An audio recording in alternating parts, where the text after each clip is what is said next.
16-member committee to present their candidate of choice in consultation with the National Assembly members.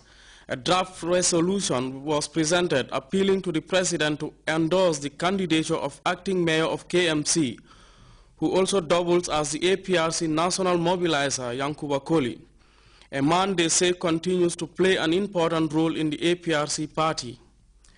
As a result, these youths use the opportunity to present the man they say will be a viable option to represent them for another mayoral term. The undersigned, all being political stakeholders of the Kanifing municipality, hereby consent to and adopt in writing the following resolution as of the 17th day of January 2013. Today. Whereas Alhaji Yankuba Koli is the incumbent mayor of the Kanifing municipality and national mobilizer of the APRC, whereas Alhaji Yankuba Koli has served as a true representative of the municipal electorate and a staunch defender and advocate of the spirit of the July 22nd revolution and the APRC manifesto. Whereas Alhaji Yankuba Koli's daily preoccupation has been the quest to promote unity and political inclusion within the rank and file of the party. Whereas Alhaji Yankuba Koli, in his capacity as national mobilizer of the APRC, contributed selflessly to ensure the re-election of His Excellency, the President, Sheikh Professor Dr. Alhaji Yahya AJJ Jammeh. Be it resolved, therefore, that the Divisional Committee take cognizance of this resolution as our collective proposition of Yankuba Koli as our candidate for the position of Mayor of Kanifing Municipality in the local government election scheduled for 4th April 2013. The event, which brought together APRC functionaries and party militants, provided the gathering the platform to make their voices heard and their stance clear about the state of affairs in the country. Samuel Ba, GRTS. The Central Bank of the Gambia issued a directive in 2008 increasing the minimum capital of banks in 2 stages from $60 million to $150 million and $200 million to be observed by end December 2010 and 2012 respectively. A news release from the Central Bank of the Gambia states that a higher minimum capital requirement serves several purposes and would ensure that banks are better able to withstand the periods of economic and financial stress, maintain market confidence in the solvency of the banking system, impose market discipline, provide a large cushion to observe losses, as well as protect taxpayers from the risk in being called upon to bail out failing banks, and ultimately enhance the safety and soundness of the Gambia banking system, which in turn promotes economic growth. The dispatch reveals that 12 out of 13 commercial banks operating in the Gambia have met the minimum capital requirement of $200 million. Societe Generale de Banque Liban, SGBL, the parent company of Prime Bank Gambia Limited, it reveals, has opted to divest its subsidiary in the Gambia. Hence, the decision not to augment the capital of Prime Bank Gambia Limited to the required capital of $200 million.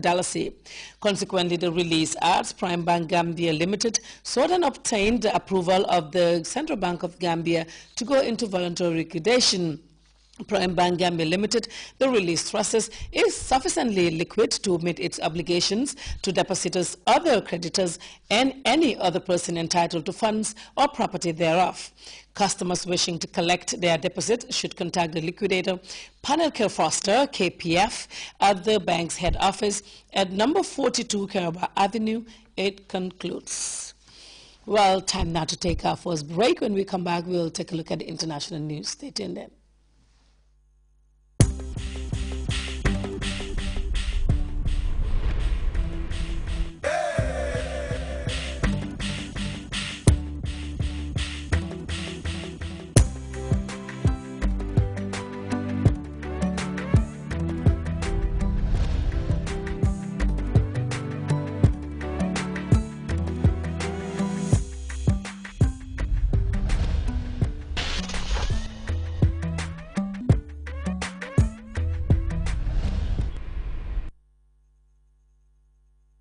to the news. Tens of thousands of people watched Barack Obama's second inauguration as President of the United States following his re-election in November last year.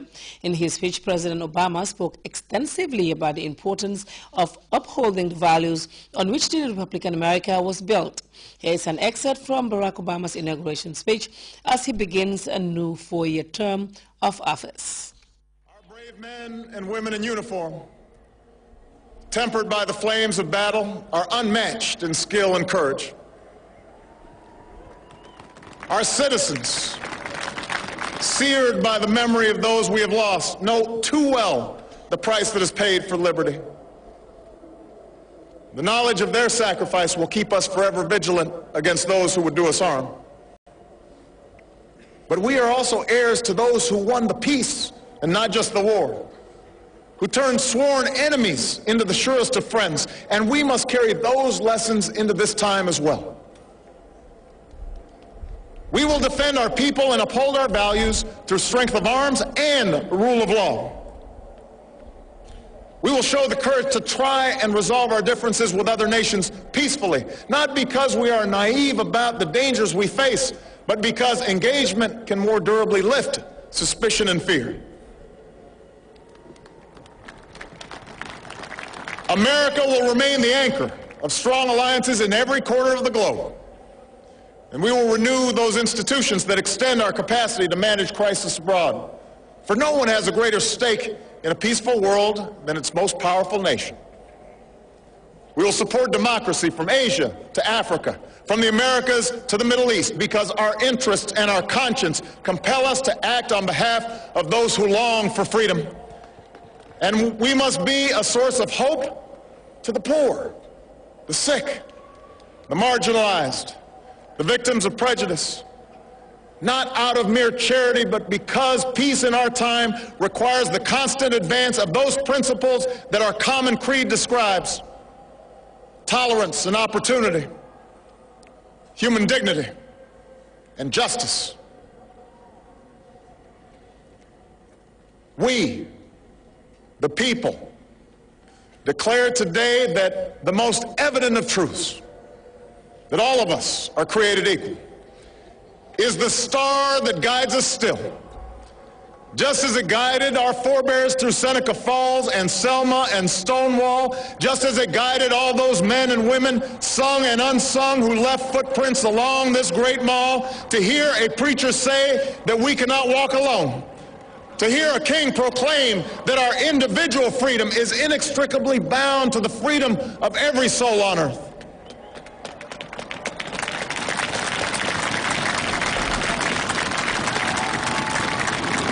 It is now our generation's task to carry on what those pioneers began.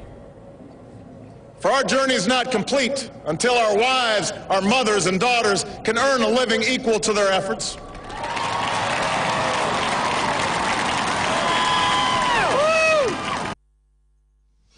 President Barack Obama there delivering a speech at his second inauguration ceremony. Ordinary people caught up in Syria's civil war are paying an extraordinary price. Homes, families, and lives have been torn apart on a seemingly daily basis. CNN takes us to one traumatized town under rebel control. An old man sits in the rubble of what used to be his house. This was my house, he says, and now I sleep here in the street. Traumatized residents wander through this border town's bombed-out market. A week after the attack, some are clearly still in shock.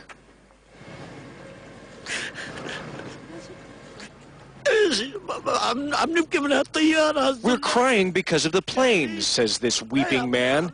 I was at home when the fire exploded, and then came the smoke. The motorcycles were on fire.